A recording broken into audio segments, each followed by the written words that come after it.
in fact, if we have a chumash now with a chumash, no chumash. Yeah, there is. So if we look at the, I'm sorry. There's one in the. So if we look at the, it's all on the phone. Yeah, it's on the phone. Abby, I've got a phone. It's good. Oh, real one. Thank you. I appreciate that.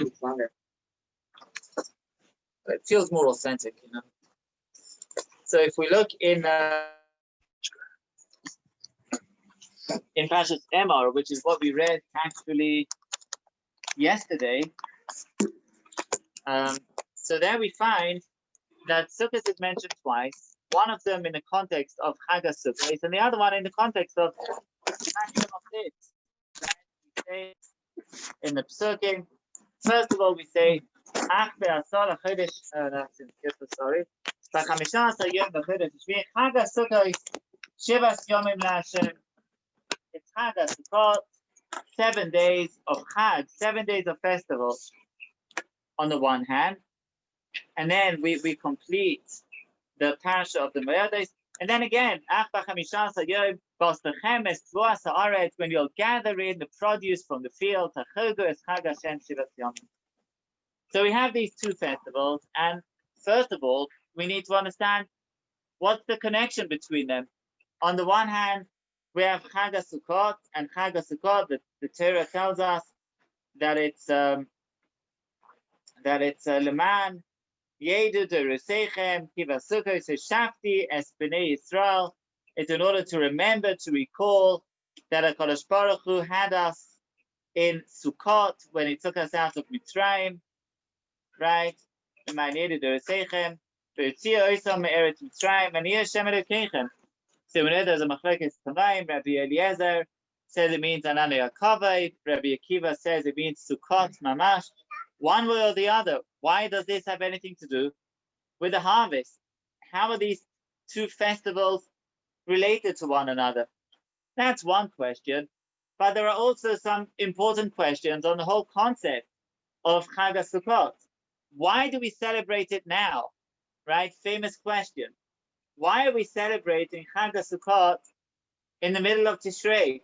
The Torah says to recall that we came out of Mitzrayim and Hashem placed us in Sukkot. But when did we come out of Mitzrayim?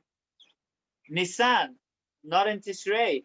So why are we celebrating it now in Tishrei? Whether it's Sukkot Mamash and the Nea Kavod, doesn't make a difference. Why celebrate it now? And another question is, what's special about the Ananei Kavod? This is the Fi Rabbi Eliezer, should be mentioned that the Shulchan Aruch brings specifically Ananei Kavod. For some reason we go with Rabbi Eliezer here, and the question is, why are Ananei Kavod worth celebrating, worthy of celebration, more than other miracles that we had in the wilderness? We had the man, we had the be'er, we had other things that were going for us in the midbar. Why specifically Ananei Kavod? So there are several answers suggested for each one of these questions. I'd like to mention three basic approaches though. And these are three, I would say, kind of central approaches that we find. And I'll focus on the third in no special order. All right. I mean, the order will be that the third one will be the one that I'll focus on the most. And therefore that I'm leaving to last. The other two in no special order. So the Torah in Siman Tafresh Yud Zayin, beginning of Hilchos Sukkah, the Torah mentions this question of why do we celebrate Sukkot specifically in Tishrei? It's the wrong time of the year. And says the Torah, you know what? The right time to celebrate Sukkot would actually be in Nisan. That's the appropriate time. However, we celebrate it now because if we would celebrate it in Nisan, then it wouldn't be recognized that we're sitting in Sukkot as a mitzvah of serving Hashem. Because it says Nisan is a time when anyway we're looking to go outside. It's a comfortable time of the year to be outside in the shade. It's like it makes sense to do that irrespective of a mitzvah. And therefore, if we want to demonstrate that we're going out on Sukkot in order to do a mitzvah, then that needs to be done specifically at this time of year. Not sure if this works for all climates, but apparently it worked for the Torah's climate. Does it work for here? I guess. I mean, this is not the ideal time to be in Sukkot, but nonetheless, the answer seems to be very kind of technical and slightly strained answer. It doesn't give us any very profound insight into the nature of Ananei Kavod, the nature of Sukkot Mamash, the nature of why we're remembering Dafka these things. Yeah. It sounds like in Tishrei, harder. Yes. So then why not do it in Kislev? Well, in Kislev, it wouldn't just be hard. It would be impossible. Even in Tishrei, in certain parts of the world, it's very difficult. I remember when I was in Yeshiva Bacher in England, and I decided to be, I was in Yeshiva, and I came back for Sukkot, and I decided to be, very frum, and I thought, all right, I'm going to sleep in the sukkah, all right? So, it was in London. I don't know if it was that cold every year, but that year happened to be, was very cold. And I was sleeping in my sukkah with my younger brother, and something around, I don't know, like 3 a.m, we just woke up, we were both like shivering with cold. We just packed up, ran inside, slammed the door, and that was the end of that. So, here we can make it, but Kislev would be a big no. Rain almost like you define this mist of air once it's like raining and all these things. So of course, the window of opportunity is really the non-rainy season. So it has right, exactly. So Nisan would be again like at the end of the rainy season. Because of that logic, not in right, but you can't make it impossible. It has to be on the one hand unnatural, but on the other hand feasible. So that's what the Torah says. This answer doesn't work with Chag at all. This answer does not offer any response to Chag HaSif. No, it leaves the two distinct. It doesn't try to address that issue. A famous answer, again, that doesn't necessarily address Chag HaSif. We could try it, but it's a famous answer, so I'll mention it. Is the answer of the Vilna Gaon. The Vilna Gaon in his Perush to Shir Hashirim, Havieni Hamelech Chadarav. The king has brought me into his chambers. Says the Vilna Gaon, the chamber means the sukkah. And the Vilna Gaon explains over there that the reason why we celebrate Sukkot specifically now is because there are Ananei Kavod, and he explains specifically according to Rabbi Eliezer, Ananei Kavod, and he said it's because we don't celebrate the very fact of having the Ananei Kavod. We also had the Man, and we also had the Be'er Miriam. We had all of our cares taken care of in the desert.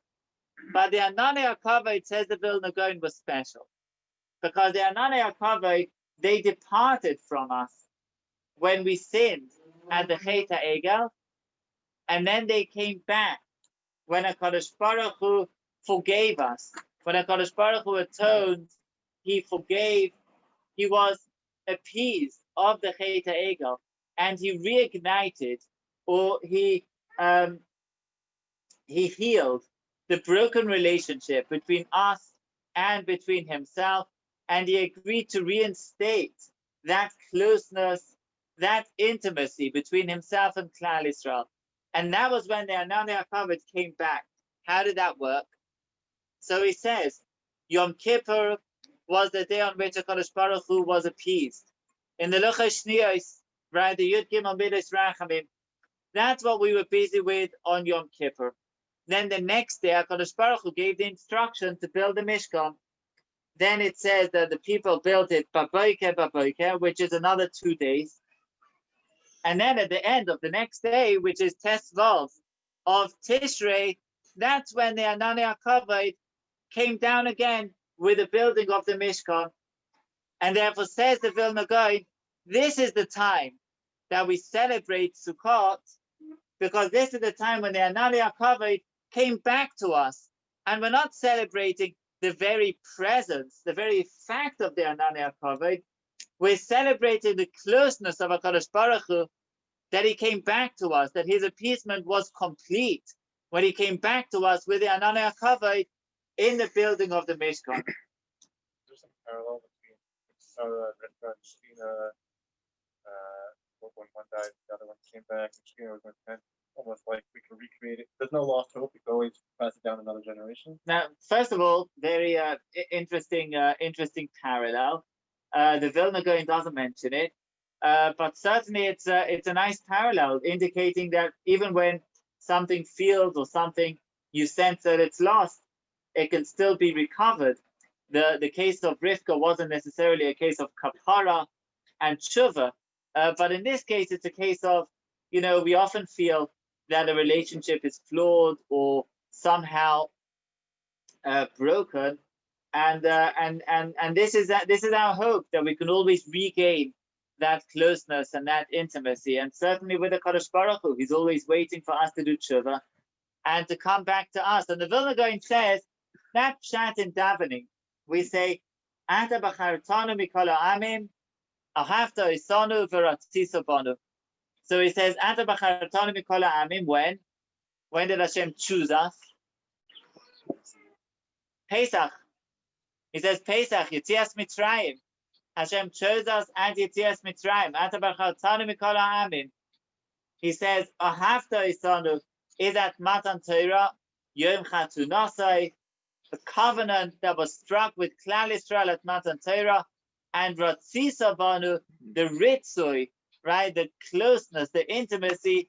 That's the Ananei HaKavod of Chag HaSukkot. That's the ultimate, if you want, consummation of the marriage between us and the Kadosh Baruch Hu. The marriage was at Matan Torah, then things began to go wrong, and they were ultimately put right at Sukkot, and there's a lot to be said for this interpretation. It only works with Ananei HaKavod. It doesn't work well with Sukkot Mamash.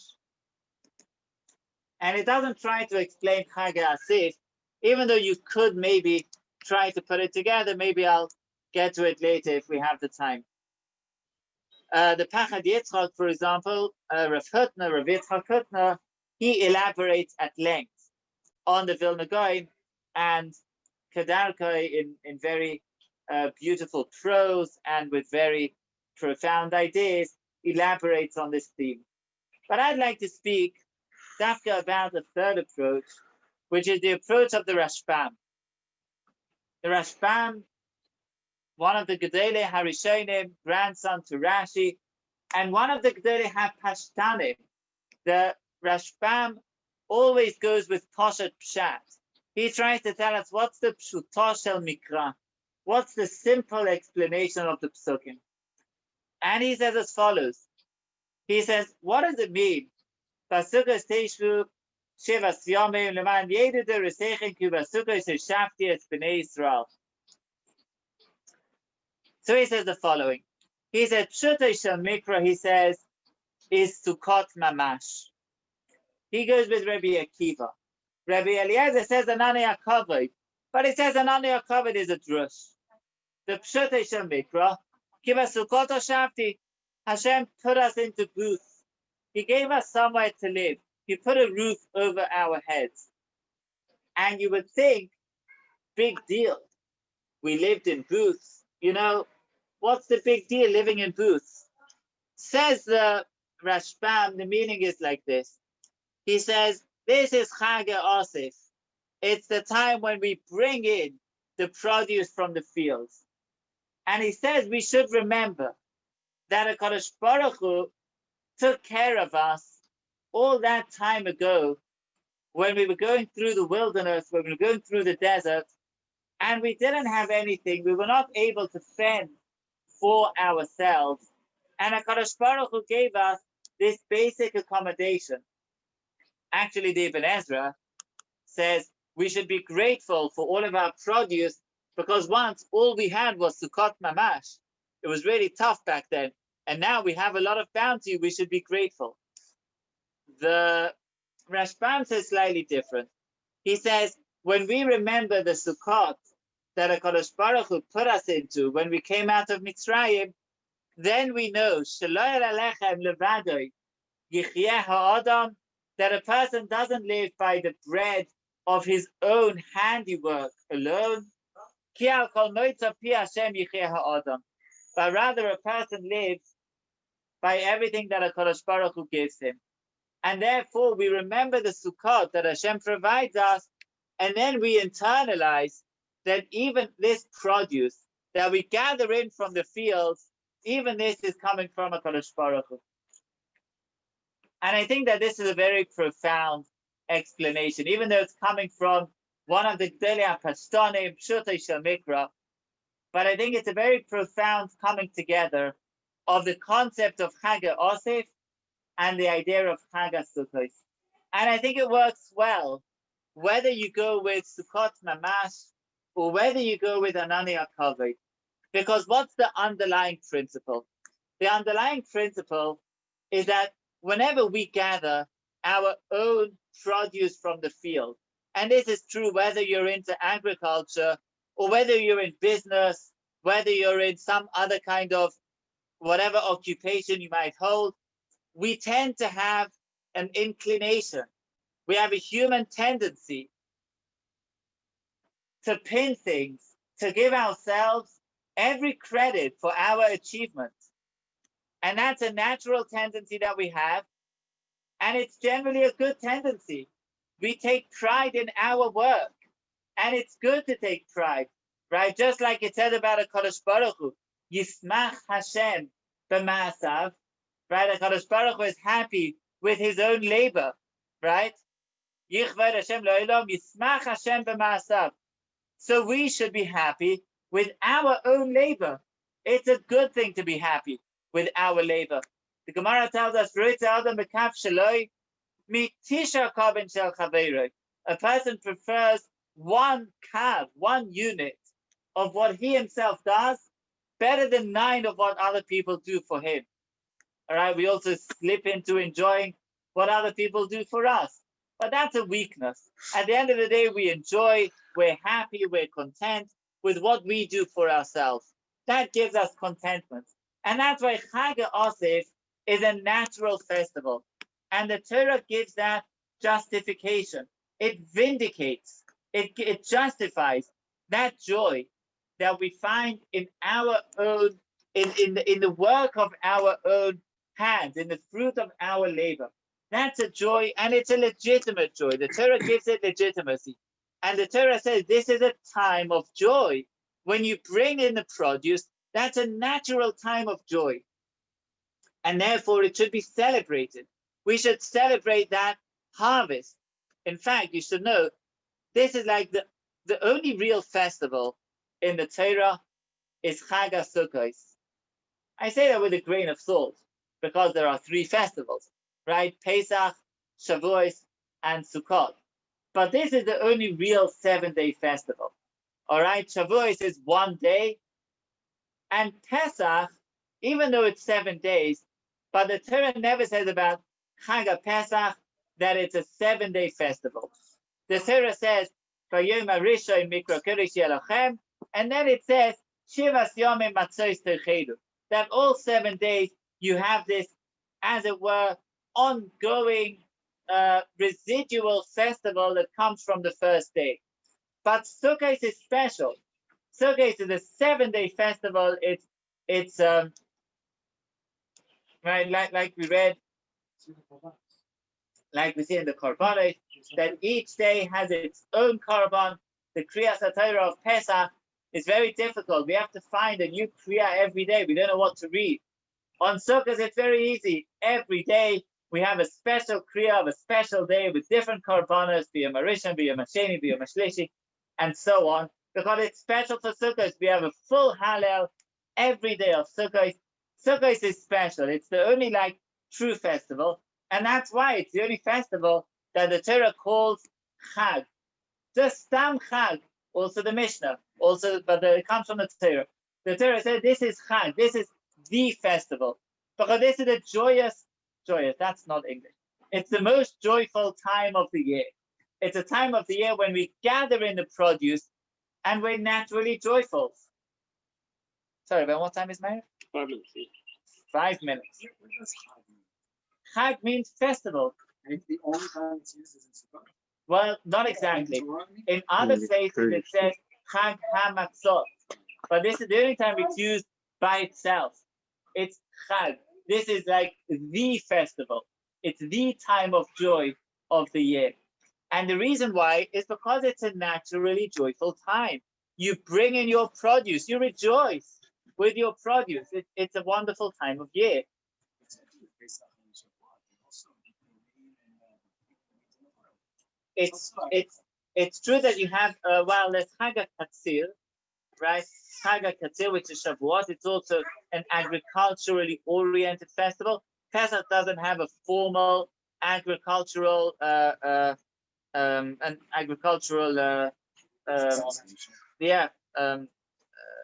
exactly. However, this is the main one. Chag HaAsif, that's the main one. You're bringing in the produce. The first fruits of Bikurim are also nice. Yeah, it's Gishmak, but this is big time. But specifically at this time of the year, the Torah tells us that we have to celebrate the bounty of the field with HaKadosh Baruch Hu. Guys, this is the whole point of the entire Torah. Can't be overestimated. The entire purpose of the whole Torah, Kol HaTorah Kula, is for this. Now we enjoy the fruit of our own labor. We live in this world and we function and we produce and we really are productive and fruitful and we bring ourselves, we express ourselves in this world. But the point of the Torah is to share this experience with HaKadosh Baruch Hu, to bring him into our lives, to bring him into our experiences, to bring him into our joy. And that's why Chag HaAsif goes together with Chag HaSukkot. And that's why we say, right,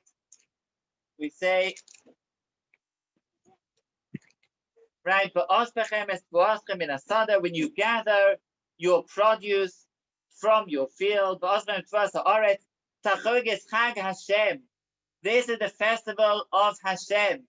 The festival of God is together with your own produce. It's a combination. We celebrate our produce and we celebrate it with HaKadosh Baruch Hu. Like the Rashbam says,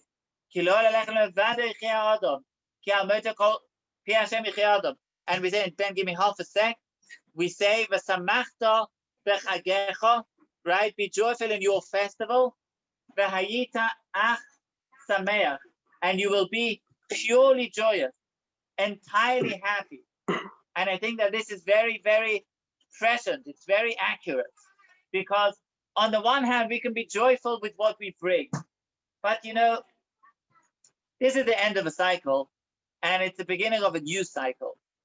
And our joy when we finish one cycle is always marred by a certain insecurity as we begin the new cycle, because who knows what the next year is going to bring. This year, Baruch Hashem, we have produce, but as we end the current year, we know that we're going into the new year. That's this whole time of year, the end of one cycle, beginning of the new cycle, right? But B'tzeis Hashanah, right? The Kufas Hashanah, B'tzeis Hashanah. This is the beginning of a new cycle. We don't know if the rains will come or not. We don't know if our plans for the coming year will bring the same fruition that they achieved this year. We don't know if there'll be coronavirus. We don't know what's going to happen. And therefore, the only way that we can be truly joyous, v'hayita ach sameach, is by sharing our bounty with a feeling that HaKadosh Baruch Hu is accompanying us. Without his accompanying us, without knowing that everything is bidei shamayim, then we would not be able to experience the joy wholeheartedly, because we would always be worried. It's very nice being happy with the present, but what about the future? But if you know that HaKadosh Baruch Hu is with you, then you know that the future is also taken care of. HaKadosh Baruch Hu is with us, and he ultimately calls the shots. And that's what the Rashbam is coming to tell us. And that's why Chag HaAsif goes together with the Chag Hashem, with the Chag HaSukkot.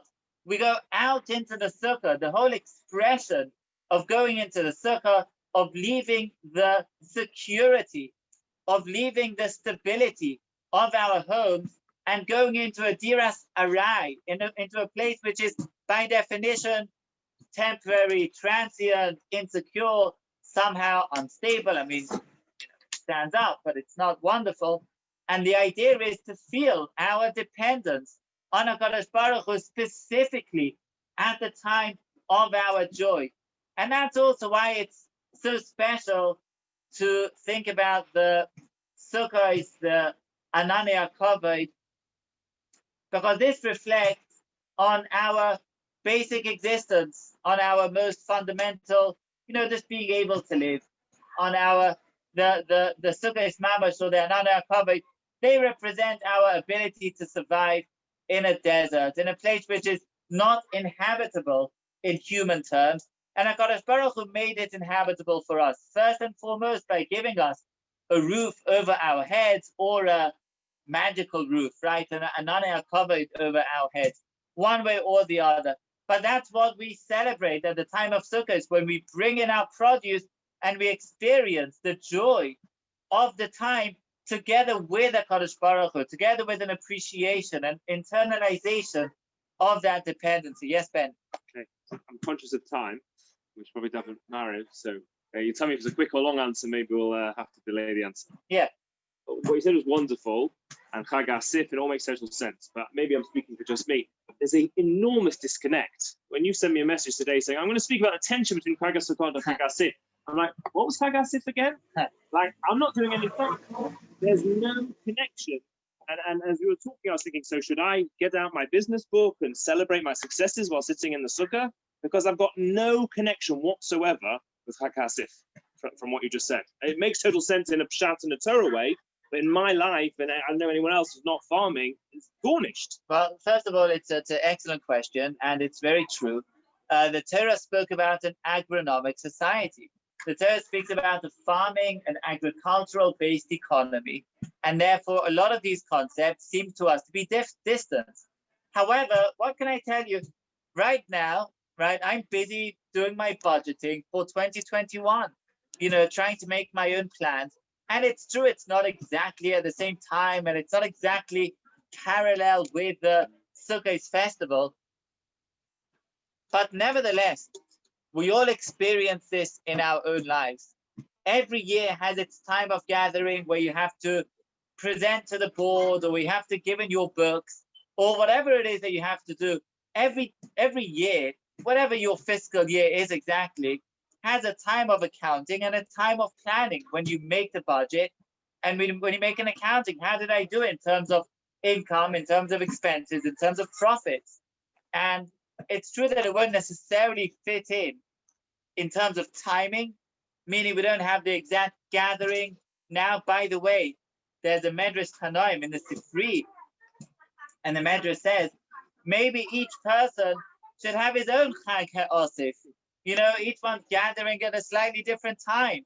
And if you're planting, strawberries, then that's not practical.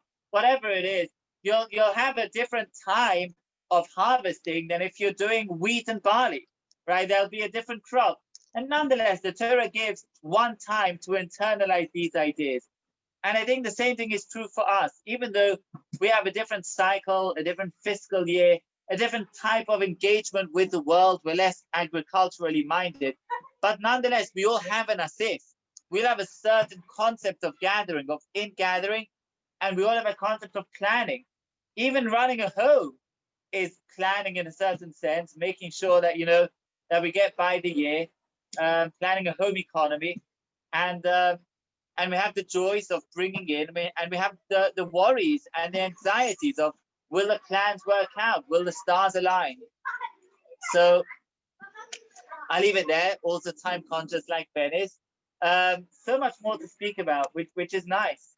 Carry on tomorrow. Because we have other days, we can speak about our Arba Saminim, and how those fit into this scheme, if they do, and to speak about many other aspects. So thank